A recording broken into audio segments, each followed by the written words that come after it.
కేసులు పెట్టి ఇల్లీగల్ అరెస్టులు చేసి జైళ్ళ పాలు చేస్తారట.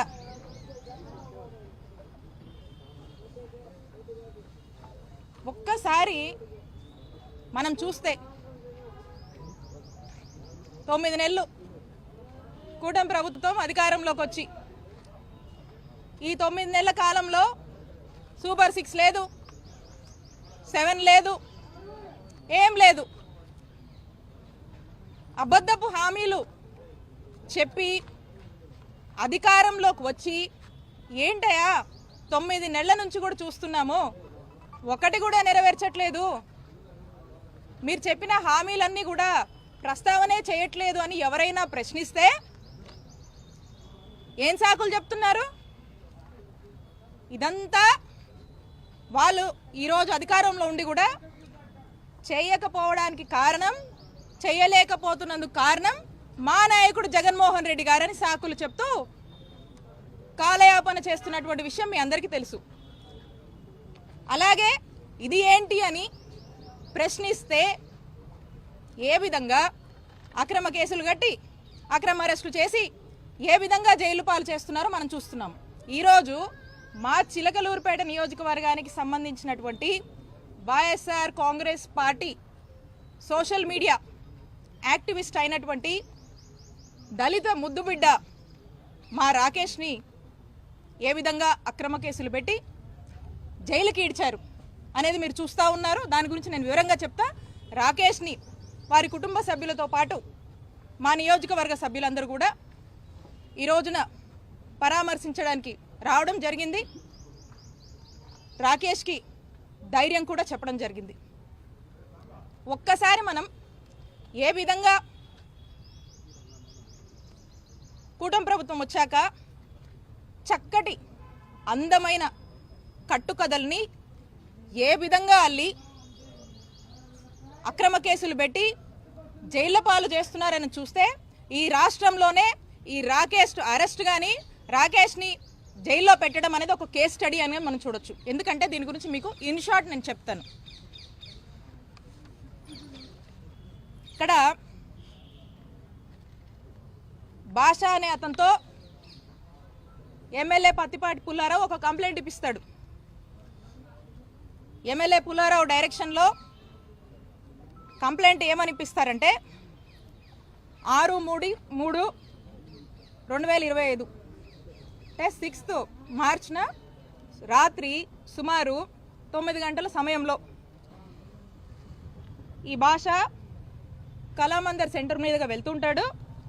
అప్పుడు వెళ్తున్నప్పుడు దారిలో ఈ దొడ్డ రాకేష్ గాంధీ, ఫణీంద్ర నాగిశెట్టి, దామిశెట్టి రామకోటేశ్వరరావు ఈ ముగ్గురు కూడా నలుపు రంగు డ్యూక్ బైక్ పైన వచ్చి నన్ను అడ్డుకొని అబ్యూజివ్ వర్డ్స్ని మెన్షన్ చేశారు.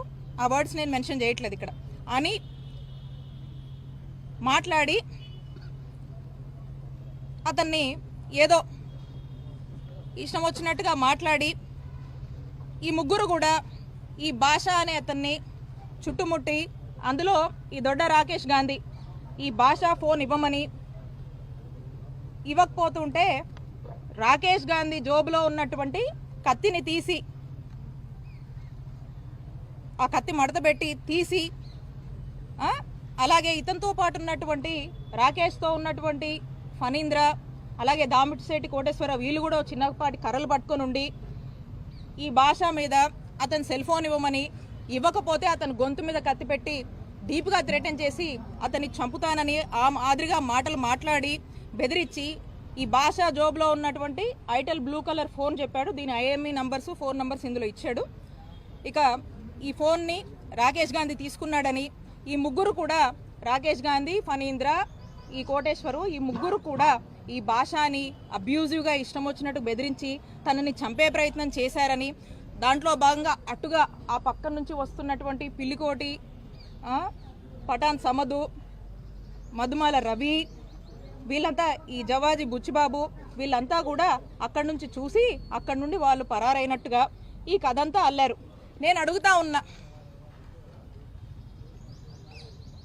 పోలీసుల్ని, ఈ కేసు కట్టినటువంటి సిఐని, ఇదంతా నిజమా? ఇదంతా నిజమా అని నేను సిఐని అడుగుతా ఉన్నాను.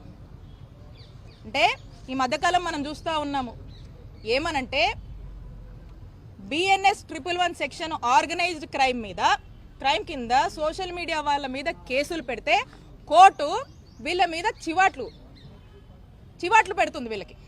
అందుకని ఇక ఇదైతే కోర్టు ఒప్పుకోవట్లేదు కాబట్టి బెయిలబుల్ సెక్షన్స్ అయితే పెడితే కష్టము, నాన్ బెయిలబుల్ సెక్షన్స్ పెట్టాలని 308 కట్టాడు ఈ సిఐ. ఈ 308 అంటే ఏంటంటే ఎక్స్టార్షన్ సంబంధించి, అంటే డీప్గా థ్రెటన్ చేసి భయప్రాంతులకు గురి చేసి అని చెప్పి దాదాపుగా హత్య యత్నం చేశాడన్నట్టుగా ఇదైతే నాన్ బెయిలబుల్. ఈ సెక్షన్లు పెడితే రాకేష్ని ఫిక్స్ చేయొచ్చు అనేటువంటి ఒక ఉద్దేశంతో ఈ సెక్షన్లు పెట్టడానికి అల్లినటువంటి అందమైన కట్టుకది ఇది. అయితే దీంట్లో వాస్తవాలు చూస్తే, వాస్తవాలకు మనం గనక వెళ్తే 9 గంటలకి కళామందిర్ సెంటర్ చిలుకలూరుపేటలో ఇది జరిగింది అని చెప్పి ఈ కట్టుకథ అల్లారు. దీనికి సాక్షాత్తం ఆధారాలు ఉన్నాయి. ఏమనంటే ఈ 9 గంటలకి ఇక్కడ చూడండి, ఈ 9 గంటలకి రాకేష్ అనే వ్యక్తి విజువల్స్, ఇతను గుంటూరు ఇంట్లో ఉన్నాడు. 9 గంటలకి ఇగో సీసీ ఫుటేజ్లో టైమింగ్ కూడా ఉంది చూడండి. 9 గంటలకి గుంటూరులో ఉన్నాడు. 9 గంటలకు గుంటూరులో ఉన్నటువంటి సాక్ష్యాధారాలు ఇవి. అంటే 9 గంటలకు గుంటూరులో ఉన్నాడు, కళామందిర్ సెంటర్కి ఎట్లా రీచ్ అవుతాడు, కళామందిర్ సెంటర్లో ఎలా తేలుతాడు? ఇదే కాదు, ఈ ముందు రోజు లేడు, ఈ కూటమి ప్రభుత్వం ఏర్పడ్డాక 9 నెలల నుంచి తనను రకరకాలుగా హింసిస్తున్నారని చెప్పి ఈ అబ్బాయి బయట ఉంటున్నాడు. అండ్ ఆ రోజు, ఆ ముందు రోజు కూడా ఆ అబ్బాయి గుంటూరులోనే ఉన్నాడు. పైగా ఆ 2 రోజుల్లో కూడా నేను పాల్గొన్నటువంటి కార్యక్రమంలో, నేను అటెండ్ అయినటువంటి మీటింగ్స్లో మాతో పాటే ఫాలో అయ్యాడు. అలాగే ఇందులో మెన్షన్ చేసినటువంటి మరొకరు ఫణీంద్ర, ఈ ఫణీంద్ర నాగిశెట్టి అనేవాడు 9 అప్పుడు సెలూన్లో హెయిర్ కట్లో ఉన్నాడు. ఇది సెలూన్ సంబంధించినటువంటి వచ్చినటువంటి ఫుటేజ్. మనకి 9 హెయిర్ కట్లో ఉన్నవాడు, ఫుటేజ్ అవైలబుల్ ఉంది, ఇంత ఎవిడెన్సెస్ ఉన్నాయి. ఎలా కళామందిర్ సెంటర్లో పార్టిసిపేట్ చేస్తారు దీంట్లో? అలాగే ఈ దామిశెట్టి కోటేశ్వర్ అనే అతను హైదరాబాద్లో ఒక ఉద్యోగం ఎత్తుకొని అక్కడే ఉంటున్నాడు. అక్కడ తన ఉద్యోగంలో ఆఫీస్లో ఉన్నాడు. దాని ఎవిడెన్సెస్ కూడా ఉన్నాయి. ఈ ముగ్గురు కళామందిర్ సెంటర్లో ఈ విధమైనటువంటి ఎక్స్టార్షన్కి పాల్పడ్డారని చెప్పి నాన్ బెయిలబుల్ సెక్షన్స్ పెట్టి ఈ విధంగా హింసిస్తున్నారు.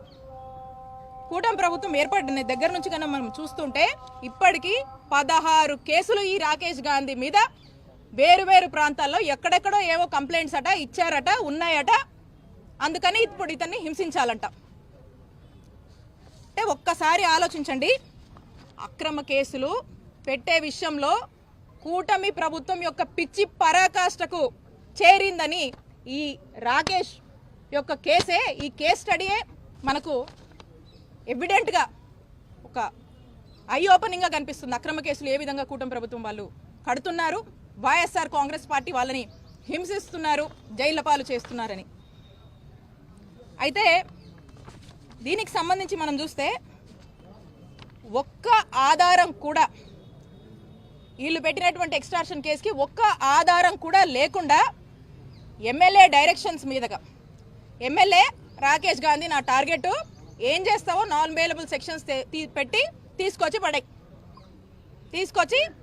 అరెస్ట్ చేయండి, జైలుకు పంపించండి అని ఎమ్మెల్యే ఇచ్చినటువంటి ఇన్స్ట్రక్షన్స్ మేరకు ఈ నెరేటివ్ అల్లి మరి ఈ సిఐ ఏ విధంగా కూడా ఇలాంటి సెక్షన్స్ పెట్టి ఏ ఆధారాలు లేకపోయినా కూడా ఈ యొక్క నెరేటివ్ని కనీసము మనం పెడుతున్న కంటెంట్కి కనీసం సింక్ అవుతుందా లేదా అని కూడా ఆ యొక్క తన యొక్క విచక్షణను కూడా కోల్పోయి ఏ విధంగా ఈ యొక్క కేసు కట్టారనేది మనకు స్పష్టంగా అర్థమవుతోంది. కాబట్టి నేను చెప్తా ఉన్నా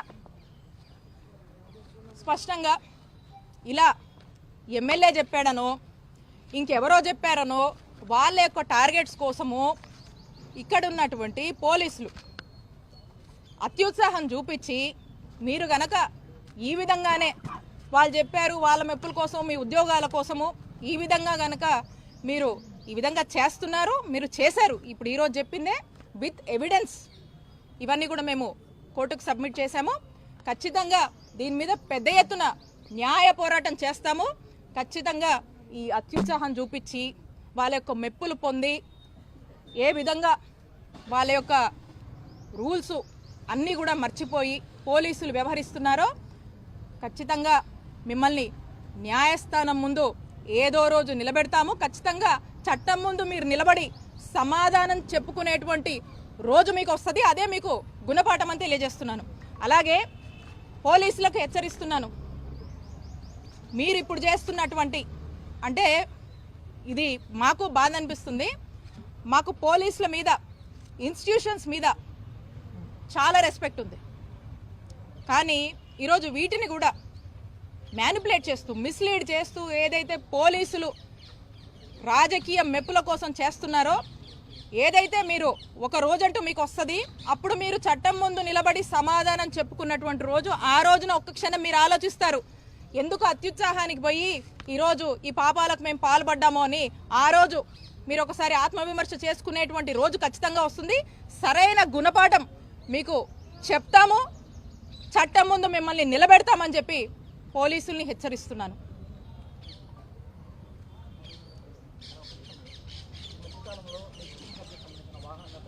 ఎస్, దాని మీద కంప్లైంట్ ఇవ్వడం జరిగింది. మీరు చూస్తూ ఉన్నారు. ఇదే కాదు, టోటల్గా నా మీద మా కుటుంబ సభ్యుల మీద ఏ విధంగా వరుసబెట్టి ఈ కూటమి ప్రభుత్వం ఏర్పడ్డాక ఏ విధంగా వాళ్ళు టార్గెట్ చేస్తూ ముందుకు వెళ్తున్నారో మీరు చూస్తూ ఉన్నారు. సో నేను స్వయంగా ఒక కంప్లైంట్ ఇచ్చాను డీజీపీ గారికి, ఇక్కడ ఉన్నటువంటి అందరికీ. దాని మీద ఇప్పటి వరకు కూడా ఏమాత్రం కూడా రెస్పాన్స్ అనేది అవ్వలేదు. దాని మీద ఇంకా కూడా ఏమాత్రం స్పందించలేదు. మరి ఇలాంటివి అయితే మాత్రం స్పందించడానికి వాళ్ళకి చాలా టైం ఉంది. సో కాబట్టి ఖచ్చితంగా న్యాయ పోరాటం చేస్తాము. డే విల్ కమ్, డెఫినెట్గా they all will be answerable. Thank you.